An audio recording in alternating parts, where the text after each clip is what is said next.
Hey heroes, Zephyr here, and welcome to the test world where we have not been for a while.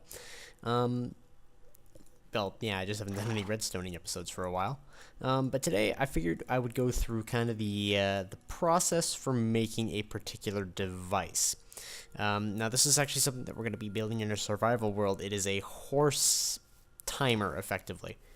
And I kind of wanted to go through the steps rather than just kind of show the finished product. I wanted to get the idea of how you come to each of these conclusions for what you're going to need when you're making some sort of device, and for what you're trying to accomplish. So in terms of this device, all it needs to do is measure the time that it will take a horse to get from point A to point B.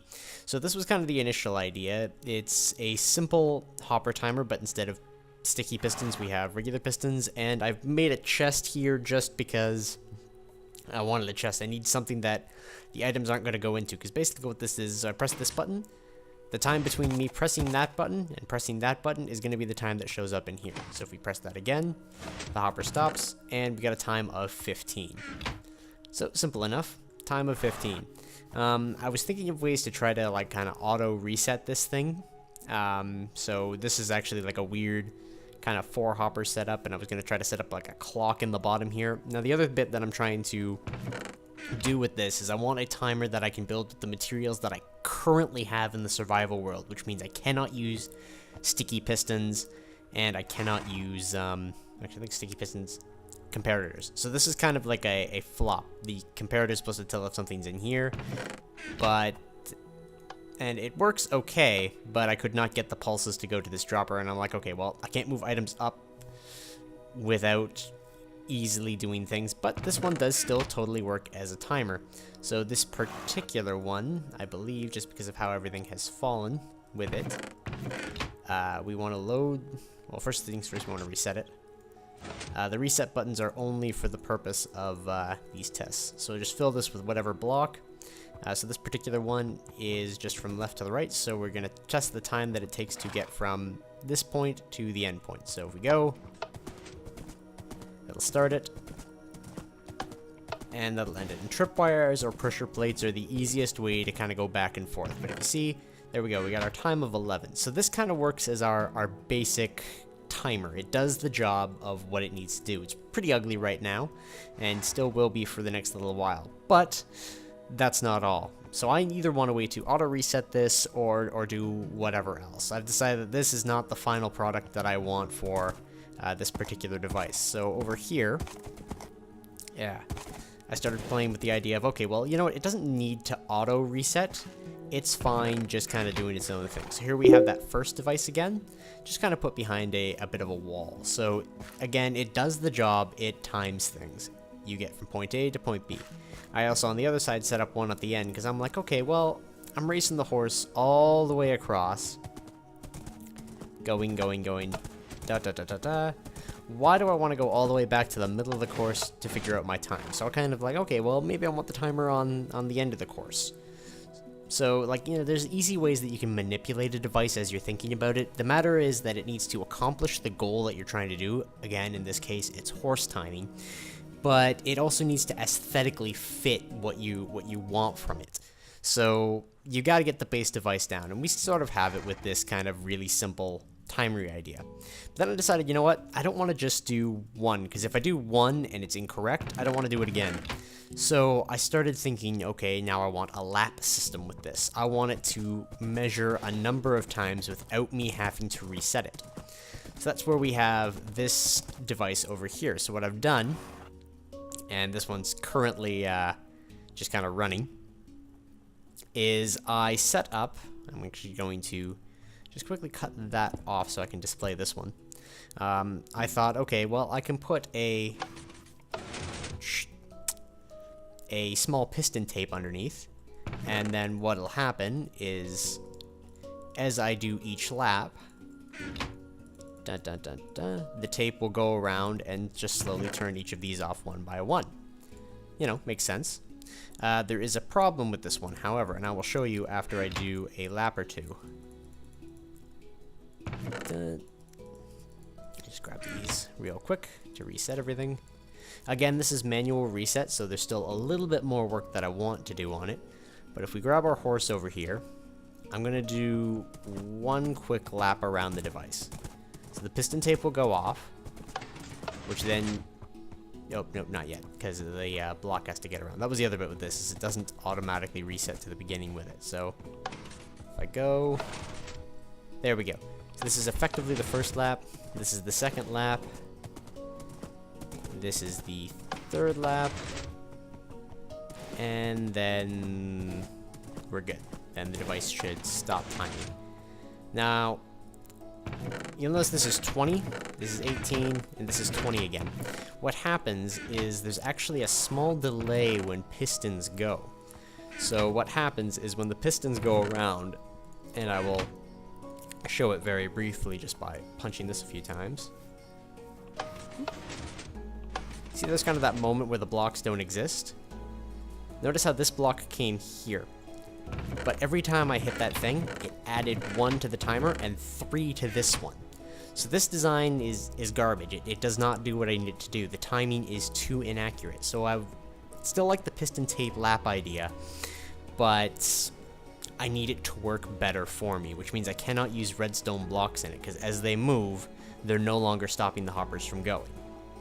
Which is kind of where the next idea comes in. And there's probably still going to be some more editing, but this is kind of the bit for this particular go. We will finish this device, but with this one, I've added a couple more different types of circuits in it. So the problem with that one started with that it's inaccurate. Secondly, it doesn't automatically reset. So the next kind of idea is to fix those two problems. So we fix the problem of the redstone blocks moving by changing it to redstone torches. So instead, we have a glass one and just a block of wood that goes around in the circuit. And every time that the wood block goes to a new section, it turns off a particular hopper and allows the timer to go. Now, I've actually got to take all this stuff out because I was in the middle of doing some laps. So let me just pop this one out. Dun. Yeah, so let me just grab our horse who keeps going over there. Yeah. And we'll do a couple of really quick laps. Dun. So problem A is solved because we have the torches. So you'll see it goes. And then we're ready for lap 2. And then the third lap, we come around. And you should be able to hear the pistons go off when the fourth lap finishes. So, now you'll notice they're rotating around and getting back into a neutral position. Now, because these aren't redstone blocks as well, it means that there's no time in between. So if we look through here, 17, 17, 18. So we got kind of a little bit slower on the last lap, but it gives us kind of an average for the speed rather than kind of the, oh, I got halfway through a block, so it's going to finish the full block. You get the full idea of speed. Now, what I've done here, there's a fourth torch here, which basically turns into an OR gate. If any of the 4 torches are active, if any of them are inactive, one of these will be active and will basically stop this from going. And this is, I've just connected a small clock, again fitting with the no sticky pistons requirement here. We've got a small clock here that basically just continues it going around until it gets into this neutral position, so kind of a starting position. Now, there's 2 more things I want to do with this, but I will have to build them, and I'll see you after a small break. But that's kind of like the beginnings of an idea. We have a working product now. It has a couple of different things. It's really messy at the moment, though. So there's 2 things we have to do. Number 1, we have to decide, does this meet our requirements? The answer is yes. It meets our mechanical requirements, but it does not meet our aesthetic requirements because, number 1, to finish this up, or to undo a lap, we got to get all the way up there. Or even if we had this like in the ground here, so say this was ground level, we'd have to go here and still replace everything back there. So we do want some sort of auto reset. Now, I'm not sure how we're going to do that yet. Or if we even want the auto reset. Maybe we want to leave it standard reset. The other bit is you can use, or the other bit that I want for this is I either want the lap system Or I want to possibly have an alternate system wherein instead of doing one horse's laps, we extend this one extra. So there's kind of a blank spot in the middle. So I can take one horse around the course, and then it'll go into neutral, and then I can do another horse and do that one around the course. This will give us kind of a comparison edge to the horses rather than just the speed of one individual. So I will do that, and I'll be back to show you. Alright, and we're back. So we've taken a couple of hours just to hash out what I'm imagining is going to be the final design here. So let me just grab up a horse really quick as soon as there's one over there. I've only got 2 floating around the world. Yeah, so as it stands, I've made a little bit of a track. You can see we've gone back to the double design that we had there. But the inside does not use a double piston, so let me just show a quick example here. Yeah, I'm going to get through and just do this straight away. So 1 and 2. And the second light came on. I put in a simple light system just to know which lap we're supposed to be on. And check this one here. There we go, we had a speed of 11. I've also added a switch here so that you can change it to a full lap mode, and I've left all the redstone kind of revealed. That's just a simple lock switch that turns off the second one, so you gotta do a full lap around, so we'll do one of those as well, really quick. I'm also contemplating putting like a starting box, just so that everyone kind of has a set start before they leave off. So, and once quickly around the track, this one won't activate. Whoop.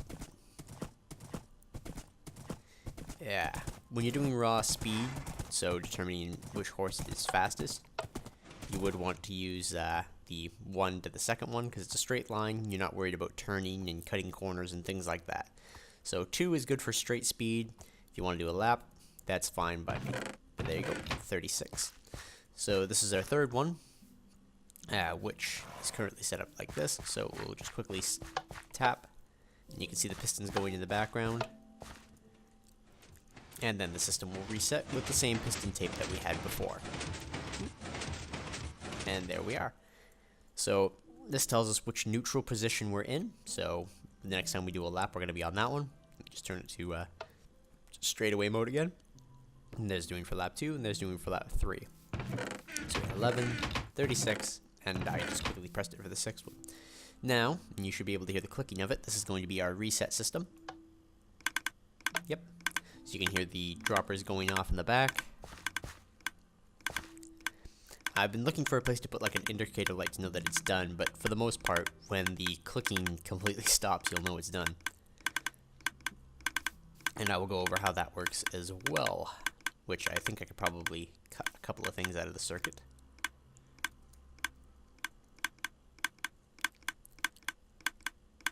And yep, we're just emptying number 2, which was the longer lap. So here's the deal with it all. Compared to the last design we had the piston tape going to just 3 different things to measure 3 different laps.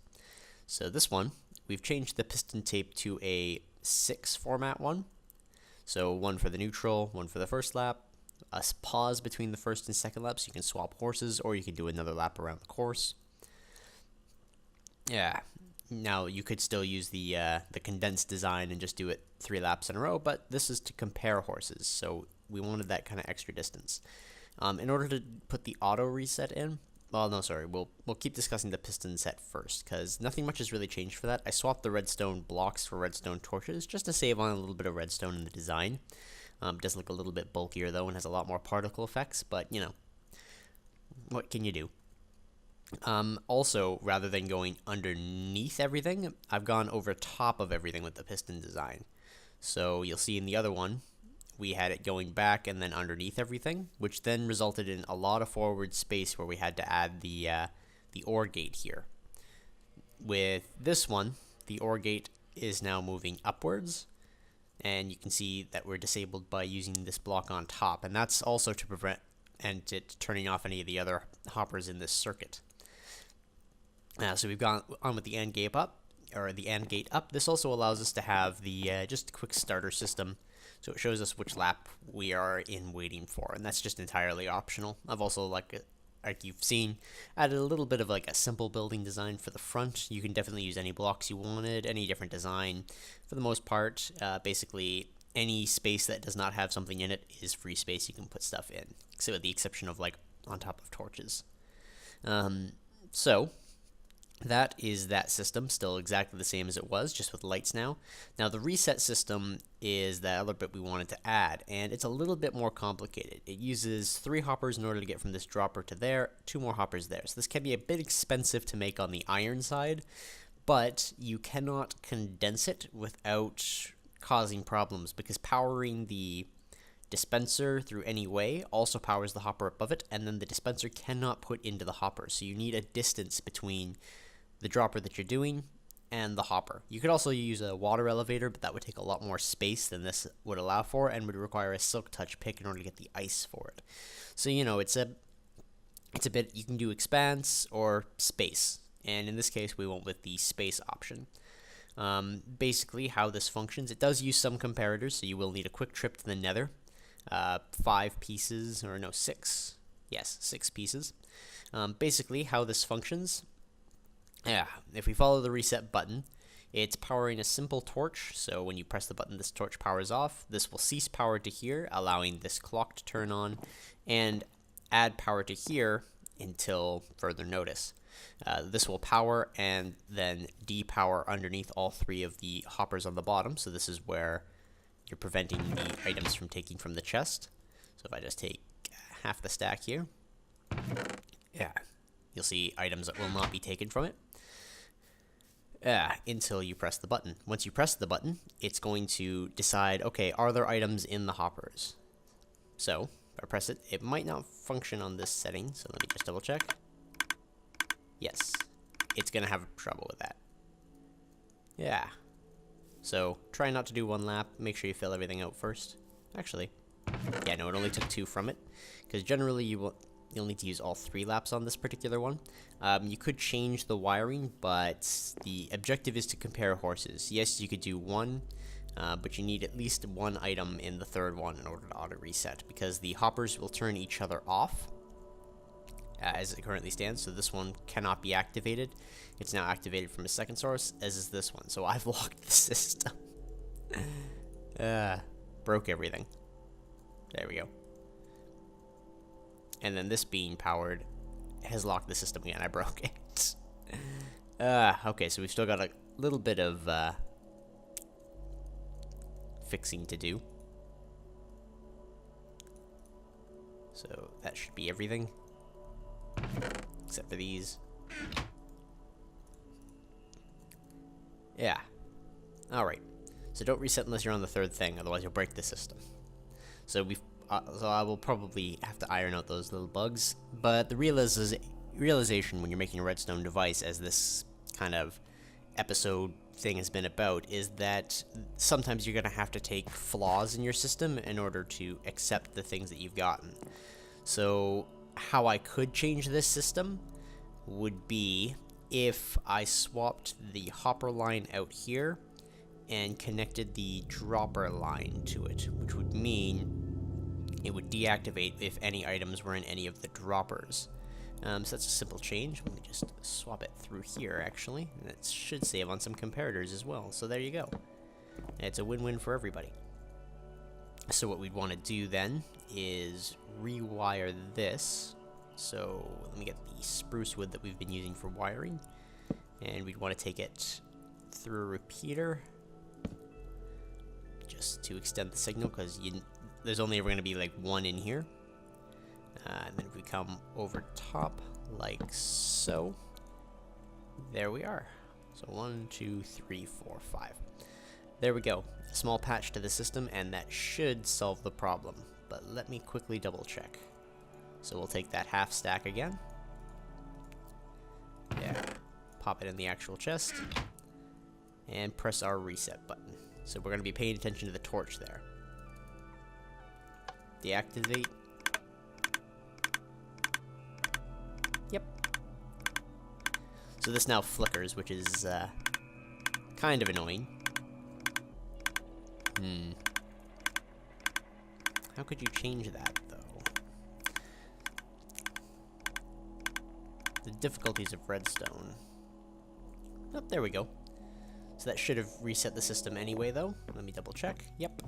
And all 64 are back in there. So it flickers now, but the same outcome is met.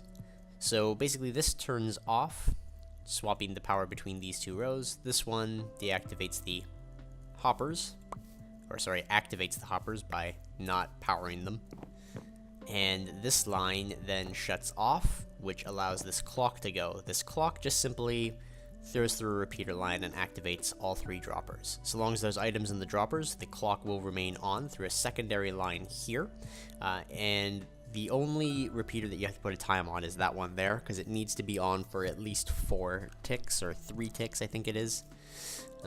Basically the time it takes for a signal to go 1, 2, 3, 4, because it cannot be less than that. If it's less than that, then it will maintain power and your clock will shut off. There's a secondary clock in the system as well for the piston tape, which I have moved to down here. So we've kind of got this section here, a big L shape for the piston tape and a big L shape for the reset, which is not quite as big. But both systems work. They remain within this confined area. You could probably move a little bit around, but a lot of the wiring through here is just literally length of getting it to certain places. And then for the piston tape, because that's the one that actually measures how far we've gone, is run through here. And it's just a simple bit with the off switch for turning it to a full lap being here, just a simple switch that goes down here and locks that repeater. So as it stands, one signal will come from here. It's got the same delay as the signal coming from there, so it won't interfere with your time. So that's a 2 on this side and a 1, 2 on this side. Now you could make that any length you wanted. So if I wanted to have 100 blocks, of course, I just need to make sure I put more repeaters with more delay going both ways, or with all the delay coming one way and a bunch of delay held to the one side, depending on where you wanted to build this. But that is the extent of the device. It now accomplishes all of our needs.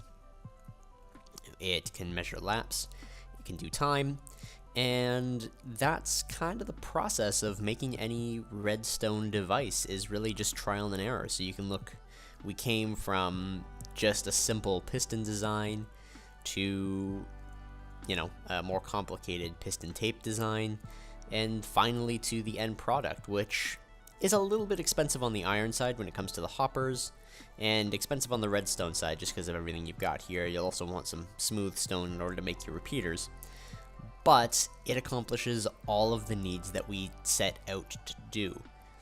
You can skin it any way you want just to design it, so I'm probably going to be using wood pillars in the corners, but we'll build this in the survival world. I'll just skip over the redstone part, unless you want a build tutorial on it, at which point let me know, and we will go towards building all of it. I will leave a download link as well for the world in the description, as I normally do with redstone videos, to give you a chance to look this over yourself, make any adjustments you need. But yeah, no, you can measure everything you need, set the speed for your horses, and begin to sort them out as such without having to use other players or very complicated. There's another system that was done with a similar design that used redstone lamps, so you could see it from a distance, and there's a satisfaction to looking at it that way, but this meets your requirements with a very low redstone knowledge threshold without having to rely on a lot of different updates. But anyway, that's all the time I will have for this particular episode, so hope you enjoyed. If there's some other redstone device you'd like to see possibly built, I can throw my ring into it. Just know it will take me a bit, because I'm gonna have to go through all the same processes again. Back when I did the auto brewer, there's still stuff all over that area about it. But yeah, no, this is Isaac Zephyr signing out, and I'll see you all later, heroes.